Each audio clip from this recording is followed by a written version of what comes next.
हिंदू क्यों इतने सालों तक परेशान हुआ है, क्यों इतने सालों तक उनके ऊपर अत्याचार होता रहा? इसलिए कि हम आप जाति में बटे थे। सरकार हो चाहे हम आप हो, हिंदू को संगठित करना है, सभी जातियों को एक करना है, ये मानवता है। लेकिन सिर्फ एक ही दुश्मन है, एक ही आतंकवाद है, और एक ही रावण है, एक ही कंस है। वो सिर्फ हमारी आपका मतभेद और मनभेद, इनको दूर करना है। सरकार का तो काम है बांटना, वो राजनीति नहीं करेगी, हमको आपको बांटेगी नहीं, तो उनके फेवर में 10 लोग और 20 लोग कैसे आएंगे जाएंगे? युवा लोगों से अपील है कि थोड़ा आत्मचिंतन करें और अपने समाज को और राष्ट्र को विकसित न करें, उनको बर्बाद न करें। जब समाज रहेगा, हमारा राष्ट्र रहेगा, तो हमारा परिवार रहेगा, हमारा परिवार रहेगा तो हम खुद रहेंगे। अटल बिहारी वाजपेयी जी का आज प्रोग्राम चल रहा था, उसमें हम इनसे जानते हैं जिनका क्या कहना है। कहीं ना कहीं अटल बिहारी वाजपेयी जी थे, उनको लेके क्या कहना है, और इस प्रोग्राम में इनको जो आए हैं बैठे हैं उनको लेके क्या कहना है। क्या नाम है सर आपका? डॉक्टर प्रमोद तिवारी। डॉक्टर प्रमोद तिवारी। आप जो अटल बिहारी वाजपेयी जी के जो प्रोग्राम में बैठे हैं उनके जन्म त्योहार पे, तो उनको लेकर आपको क्या कहना है? ये प्रोग्राम हमारा करने का मुख्य उद्देश्य है कि मानव को महामानव कैसे बनाया जाए। इन महापुरुषों के बारे में जो जानकारी है उनको आने वाली युवा पीढ़ी को यदि हम देते हैं, और हमारे ग्रंथ हैं जैसे रामचरितमानस, भगवान राम मर्यादा पुरुषोत्तम से राम, उनके मर्यादित जो आचरण रहे हैं, जैसे माँ के साथ, पिता के साथ, भाई के साथ, दोस्तों के साथ, मतलब कि जो मित्र थे, और जनता के प्रति, पत्नी के प्रति जो उनके भाव थे, जो उन्होंने दिखाया है मर्यादित ढंग से, जो लोगों को एक उपदेश दिया है, उस चीज़ों लेकर के गोस्वामी तुलसीदास जी द्वारा रचित श्री रामचरितमानस द्वारा उन मानव को पढ़ने की ज़रूरत है, सभी मानव को पढ़ने की ज़रूरत है। उसी से अपने अंदर अमल लाएं, और अमल ले करके जब वो करेंगे तो मानव महामानव बन सकता है। महामना जो बने वो इन्हीं ग्रंथों के बदौलत बने, इन्हीं कार्यों के द्वारा बने हैं। तो आज हम महापुरुषों की चर्चा करने का सिर्फ उद्देश्य ये है कि हमारे जो बच्चे हैं, जो आने वाली पीढ़ी है, वो हम इससे प्रेरित कर करके थोड़ी सी संदेश दे दे करके हम उसको बढ़ाएं, उनको बताएं। जब वो जानेंगे तब समझेंगे, जब समझेंगे तो अमल करेंगे। और हम बताए ही नहीं, हमारी सभ्यता और संस्कृति 20 साल के इधर जो लुप्त हुआ है, जो नुकसान हुआ है देश को, समाज को, राष्ट्र का इतना क्षति हुआ है कि आज पूरा करने के लिए पूरा विश्व लगेगा तो 20 साल लगेगा। हम जिस सिंहासन पे बैठे थे, जो हमारी अध्यात्म में, समाज में, राष्ट्र के प्रति जो हमारी नैतिकता थी, सभ्यता था, इन सबको पूरी तरीके से भिन्न कर दिया गया है, छिन्न भिन्न हो गया है। इसी के बदौलत हम ये चाहते हैं, समाधान फाउंडेशन द्वारा, वो एक परिवार है, एक ग्रुप है, जिसके द्वारा हम वृद्धों की सेवा करना, जो निरीह गरीब हैं, उनके पास दवा नहीं है, उनके पास किताबें नहीं हैं, कापियाँ नहीं हैं, उनको मुहैया कराना। हम लोग फोकस में नहीं विश्वास करते, बल्कि अंदर से काम करते हैं, उसमें आत्म शांति बनती है। एक तो फोटो खिंचाएं हम किसी को कुछ दे करके, वो ईश्वर उसका फल नहीं देता। क्यों नहीं देता? उसका एक रीज़न है कि यदि हमने अपने एडवर्टीजमेंट के लिए, अपने शान और शौकत के लिए यदि हम कोई कार्य करते हैं, फ़ोटो खिंचवाते हैं, तो भगवान हमको उस मद से फल नहीं देता। यदि हम नीचे से किसी की मदद करते हैं तो हमको फल मिलता है। इसी के बदौलत हमारी ये गौशाला है, 52 एकड़ में है। कभी आप लोगों को मौका मिले, भाइयों को, वहाँ पहुँचो। वृंदावन में और मेन रोड पे, हाईवे पे ही है, GLA यूनिवर्सिटी के सामने 1.5-2 किलोमीटर बिल्कुल ऑन दी वे है। और समाधान फाउंडेशन उसमें कार्य करता है।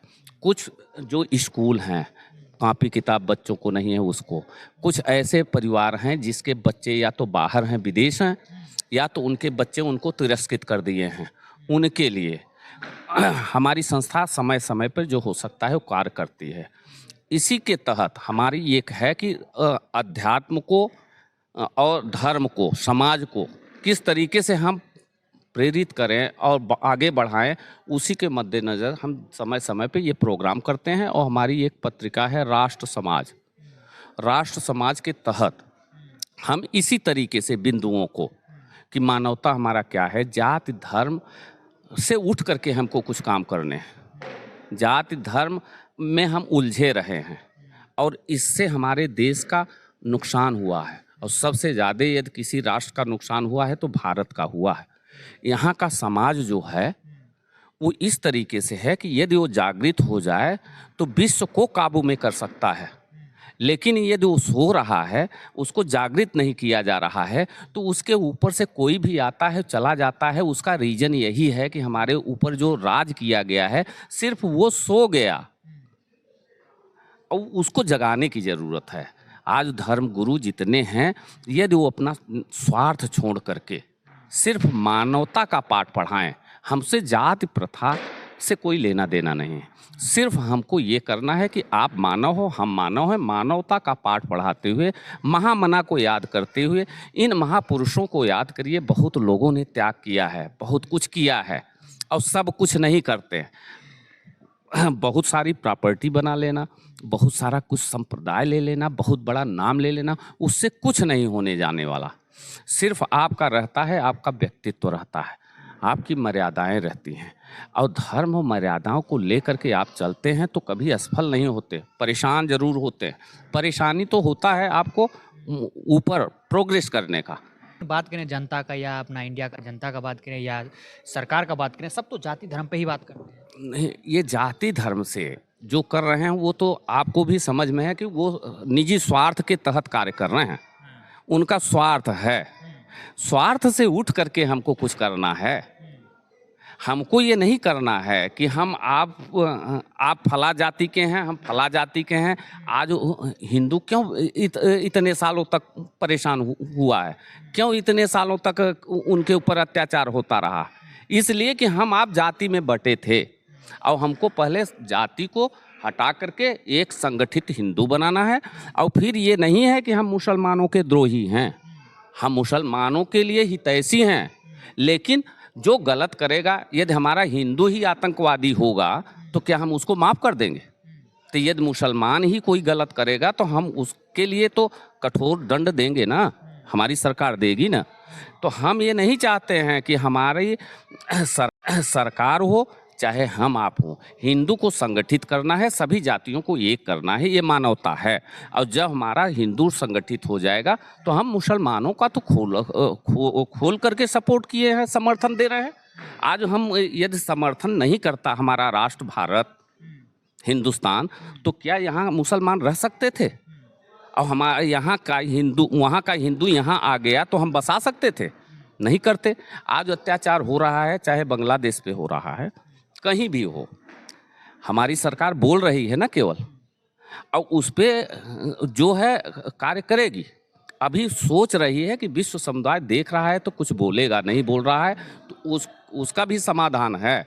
और सभी समस्याओं का समाधान एक ही है, सभी मूल निचोड़ ये है कि आप अपने आत्म शांति के लिए वो कार्य करिए, उस दिशा पे चलिए जिससे आपका जब हित हो जाएगा, आत्मविश्वास आपके अंदर बढ़ेगा, तो विश्व को आप एक दिशा दे सकते हो। दिशा देने की ज़रूरत है विश्व को। और आज बढ़ रहे हैं, ऐसी बात नहीं, लेकिन सिर्फ एक ही दुश्मन है, एक ही आतंकवाद है और एक ही रावण है, एक ही कंस है। वो सिर्फ हमारी आपका मतभेद और मनभेद, इनको दूर करना है। तो कहीं ना कहीं सरकार भी तो बांट रही है ना। सरकार का तो काम है बांटना, वो राजनीति नहीं करेगी, हमको आपको बांटेगी नहीं, तो उनके फेवर में 10 लोग और 20 लोग कैसे आएंगे जाएंगे? उसका कार्य है। लेकिन हमारा आपका कार्य सामाजिक जो कार्यकर्ता होता है, धार्मिक जो कार्यकर्ता होता है, जो संत होता है और समाज सेवी जो होता है, जो देश को इकट्ठा करता है, उसका कार्य है। राजनीति वाले तो कुछ न कुछ बोलेंगे यार, उनको तो बोलना है, उनको तो राजनीति करनी है, समझना तो उनको भी चाहिए। लेकिन आज निजी स्वार्थ पे लोग जी रहे हैं। वो ये निजी स्वार्थ को हटा करके सिर्फ राजनीति करें, वो कर रहे हैं क्या कि नीति कर रहे हैं, लेकिन राज पे कर रहे हैं। लेकिन राजसी ठाट के हिसाब से मतलब कि राज जो होता है वो बुरा शब्द नहीं है। राज होता है जो अपने ऊपर राज करे, पूरे इंद्रियों पे राज कर ले, वो राजनीति में जब आता है और तब राजनीति करे तो उस नीति को जो फॉलो कराएगा। एक दो पॉइंट आप लो, योगी जी ने कुछ कार्य किए अच्छे, मोदी जी ने कुछ अच्छे कार्य किए, इसमें तो सब मानते हैं, चाहे हिंदू हो चाहे मुसलमान हो। कुछ लोग तो ऐसे हैं जो अच्छे कार्य करते नहीं हैं लेकिन लोगों के ऊपर आरोप लगाते हैं। आज सबसे बड़ी विषमता इस देश की है कि हम अच्छा करेंगे नहीं, आप अच्छा कर रहे हो तो आपको कहेंगे कि ये ठीक नहीं किया। ये सबसे बड़ी गंदी बात है। बाकी देश हमारा जैसे रहा है, ये महापुरुषों का देश रहा है, समाज सेवियों का देश रहा है, किसानों का देश रहा है, जवानों का देश रहा है। आज केवल जो आपने एक शब्द कहा कि राजनीति लोग कर रहे हैं, तो राजनीतिक का काम है कि इधर से उधर आप में विद्रोह पैदा करना, इस समुदाय का वोट ले लेना, उस समुदाय का वोट ले लेना। लेकिन समुदाय का वोट ले लेना वो तो निजी स्वार्थ के कार्य कर रहे हैं, लेकिन वही समुदाय कभी उधर जब जाता है तो वही चिल्लाने लगता है। तो इन सब से हम लोगों को बचना है। युवा लोगों से अपील है कि थोड़ा आत्मचिंतन करें और अपने समाज को और राष्ट्र को विकसित न करें, उनको बर्बाद न करें। जब समाज रहेगा, हमारा राष्ट्र रहेगा, तो हमारा परिवार रहेगा, हमारा परिवार रहेगा तो हम खुद रहेंगे।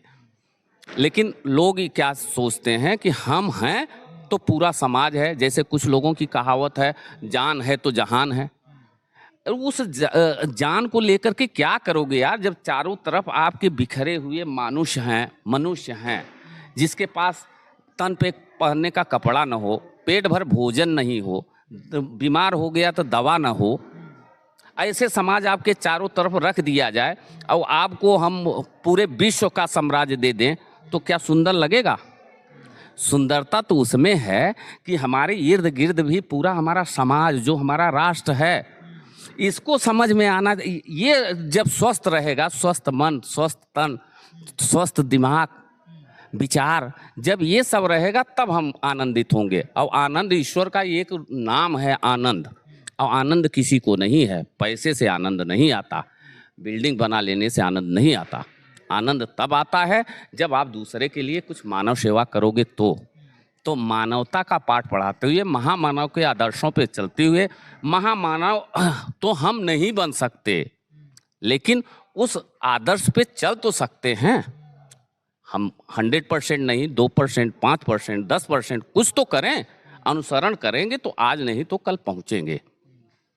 क्या लगता है, आप जो बचपना में जो समाज देखते थे, क्या पुनः वो फिर वापस आ पाएगी?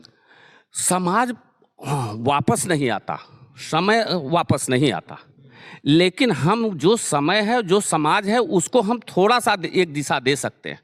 जैसे अभी 10 लोग बैठ करके कोई अशब्द भाषा का प्रयोग कर रहे हैं और यहीं आप बैठ करके कोई भी ईश्वर का नाम लेकर के उच्चारण करना शुरू कर दीजिए, तो वो जो अभी अशब्द बोल रहे थे उनकी आवाज़ थोड़ा तो कम पड़ेगी, वो बंद होंगे।